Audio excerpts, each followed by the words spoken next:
रामायण के सबसे बड़े किरदार भगवान श्री राम और रावण, जिनके बिना शायद रामायण संभव नहीं थी। दोष काल में जन्म लेने के कारण प्रखंड विद्वान, तेजस्वी और एक ब्राह्मण का पुत्र होते हुए भी अनाचारी और अधर्मी बन गया। रावण का जन्म एक ब्राह्मण और एक दैत्य की पुत्री से हुआ। इस पोस्ट में हम आपको रावण का इतिहास, रावण का जन्म और रावण से जुड़ी हुई पौराणिक कथाओं को बताने जा रहे हैं। सारी कथाएं वाल्मीकि कृत रामायण से संकलित हैं। रावण के जन्म की लंबी पौराणिक कहानी है। रावण के जन्म का एक इतिहास है। रावण का जन्म क्यों हुआ, इसका उत्तर जानने के लिए पहले आपको यह पौराणिक कथा समझनी पड़ेगी। 3 माल्यवान सोमाली और माली दैत्य थे। तीनों दैत्य मृत्युलोक पर राज करते थे।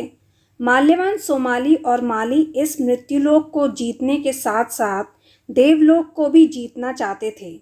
इसलिए तीनों दैत्यों ने ब्रह्मा की घोर तपस्या की। दैत्य तीनों लोकों को जीतने का वरदान मांगना चाहते थे। ब्रह्मा जी न चाहते हुए भी इन तीनों दैत्यों के सामने प्रकट हुए और उनको वरदान दिया। वरदान मिलते ही इन तीनों दैत्यों ने तीनों लोकों में तहलका मचा दिया। देवलोक के सभी देवता घबरा गए। किसी ने इन दैत्यों से सामना करने की हिम्मत नहीं जुटाई।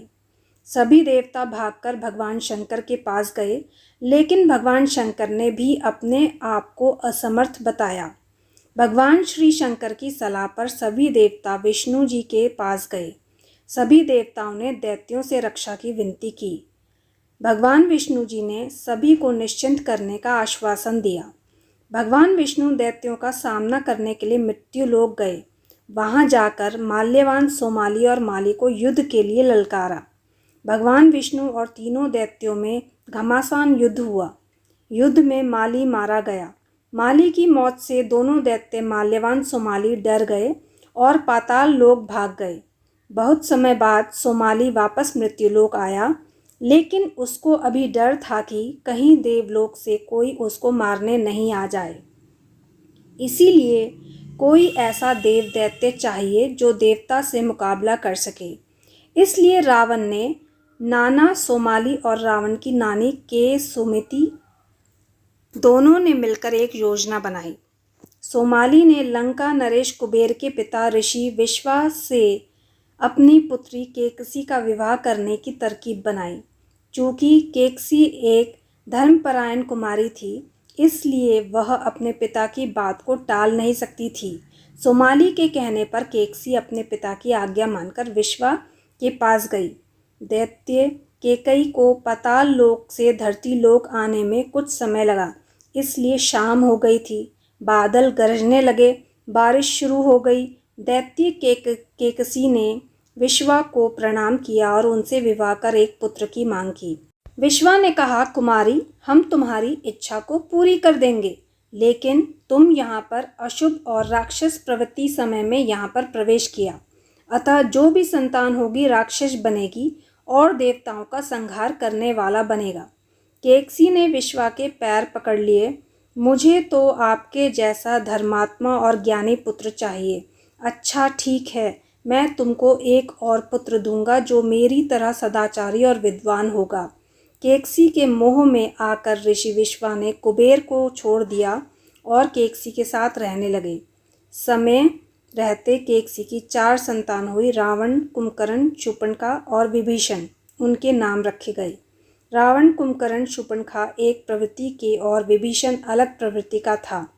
इस तरह रावण एक ब्राह्मण और दैत्य की संतान था। रावण कट्टर शिव भक्त और वीणा वादक था। रावण में एक देवता के गुण होने के साथ साथ एक दैत्य के गुण भी थे। देवता के गुण रावण को महान बनाते हैं, जबकि दैत्य के गुण उसको अधर्मी, क्रोधी, मायावी बनाते हैं। चूँकि रावण की दैत्य हरकतों से तंग आकर रावण को विश्वा ने उसको अपने नाना सोमाली के घर भेज दिया, इसलिए उसके ऊपर दैत्यों के गुण हावी थे। रावण ब्राह्मण विश्वा और दैत्य केकसी का पुत्र था। केकसी के मोह के चक्कर में विश्वा ने अपने पुत्र कुबेर को छोड़ दिया। विश्वा एक बहुत ही तेजस्वी विद्वान थे। कई प्रकार की रासायनिक और भौतिक विषयों की जानकारी रखने वाले विश्वा उस जमाने के खोजकर्ता थे। विश्वा ने भौतिकी के सिद्धांत पर आधारित एक ऐसी मणि बनाई थी जो किसी के गले में डालने पर 9 बार परछाई को प्रतिलिपित करती थी। केकसी के आग्रह पर विश्वा ने वह मणि उसको दे दी। समय रहते केकसी ने वह मणि रावण को दे दी। जब कभी रावण उस मणि को पहनता तो उसके 9 सर आभास होते, पूरे मिलाकर 10 सर हो जाते। रावण के 9 सर की एक विशेषता यह थी कि वो केवल आभास हो सकते थे, जबकि वास्तविकता यह है कि कोई भी उनको काट नहीं सकता था। लेकिन इस मिथ्या से कई लोगों के सामने माया रचाई और भ्रमित किया।